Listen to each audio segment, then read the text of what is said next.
Awalnya gimana? Jadi awalnya tuh kita tahu LPK ini tuh dari IG yang diluncurkan atau dipublish, diupload oleh Disnaker. Jadi Disnaker Disnaker Trust ini bekerja sama LPK.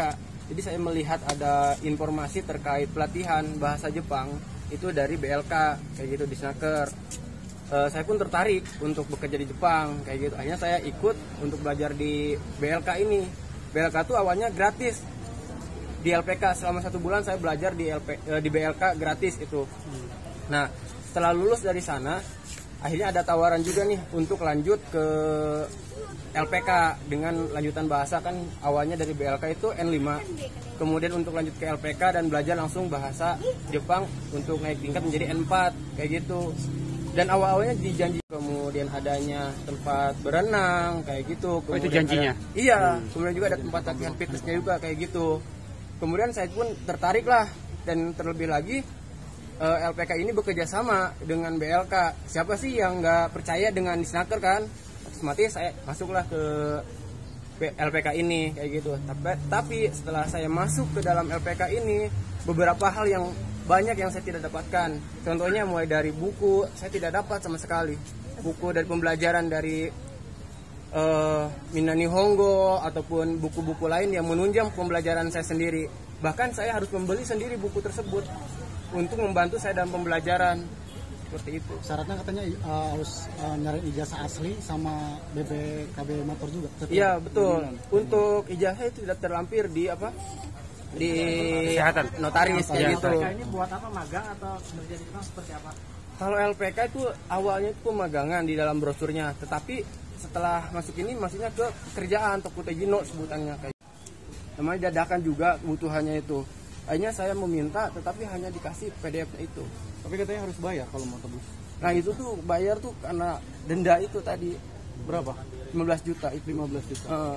Itu kalau untuk mengundurkan diri, sedangkan kita tuh selaku pelajar tidak merasa mengundurkan diri tapi dikeluarkan secara sepihak oleh LPK. Nah, itu dimintain juga yang dikeluarkan. Iya. Berapa? 15 juta. Udah ada yang ngasih? Belum. Terus alasan LPK belum memberangkatkan juga kenapa itu?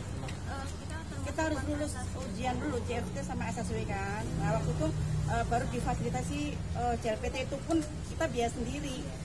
Kan ada yang di Surabaya, di Semarang, termasuk saya pun, anak saya tuh dua-duanya CLPT di Semarang pun biaya sendiri, cari slot sendiri, dan benar-benar mandiri cari ujiannya juga. Jadi tidak dicarikan standar di LPK. Tidak sesuai apa yang diiming-iming dari awal. Belum, anak saya belum.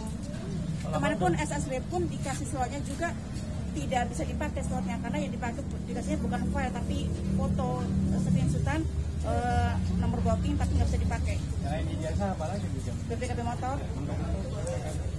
untuk jam bencana Talang. Terus dua-duanya diserahin? Ya, dua-duanya saya 2 perwakilan EPA sama ONI itu dua-duanya 2 BPKB motor sama 2 ijazah.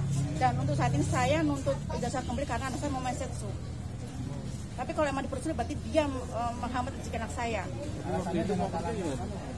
Kan kerja di Jepang kita kan ada 2 opsi, mau pakai mandiri apa dana talang. Kita ambil dana talang. Apa namanya, dengan catatan itu harus ada jaminan. Ada jaminan BPKB sama jasa. Motor saya Vario sama Pit. 2. Ini keinginan sekarang apa? Harapannya? Keinginan saya ijazah kembali. Iya, ijazah kembali tanpa harus kita bayar sepersen pun karena kayak gitu. kita tidak melanggar aturan apapun, tapi dianggap melanggar dan dikeluarkan dari LPK. Dan kita juga merasa dirugikan selagi waktu dan biaya. Jadi selama kita belajar pun kita mulai dari rumah ke LPK itu menggunakan biaya kayak sendiri. gitu. Betul sekali. Tapi sebenarnya udah ada yang diberangkatin belum sih Pak? Nah, waktu awal-awal bilang ke kita itu tuh udah banyak yang diberangkatkan. Tetapi ketika kita masuk ke sana hanya 1 yang diberangkatkan, itu pun tahun pertama yang diberangkatkan itu. Ya, total yang ikut LPK ini berapa? Total ada 100 lebih yang total itu yang ikut. 111 ya?